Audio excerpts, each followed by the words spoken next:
When it comes to homelessness, Don Atchison is proposing building tiny homes on vacant city property away from residential and commercial areas.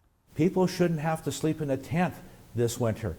They should be able to have a tiny home that provides them either with a stove, a fridge, a sink, a washroom, electric heat as well. Those are things that we can accomplish immediately with the provincial government, and we can get it done. Gordon Wyant says he'll look at renovating abandoned houses and houses not being fully utilized by the Saskatchewan Housing Corp. Cynthia Block wants housing for the homeless to be near services and says she will create a task force that includes the community and business. On crime, Block says besides making sure police have enough resources, the root causes have to be addressed. In the long run, we also have to make sure that we are building community safety from the ground up. And that's a different approach. That's neighborhood and business district safety plans working together, and also focusing on youth, a place for youth to be, including a 24/7 youth drop-in center. Wyant says if elected, he'll decentralize the police by building small precincts in different parts of the city.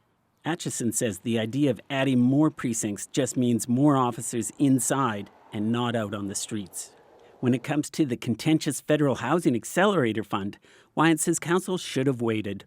Fully supportive of more density in the city of Saskatoon, but to throw away 120 years of planning in this city of Saskatoon for $41 million, none of which I don't think we're not going to receive the whole $41 million. And now we've heard that the leader of the opposition, if he's elected next year, is going to throw away the whole plan. Atchison is firmly against the fund, while Block wants it, but with incentives to keep mixed-use buildings right beside the new link transit corridors and away from the centers of the neighborhoods.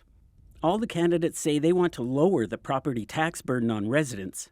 And when it comes to a new downtown arena, Block says if it impacts property taxes, she'd vote against it.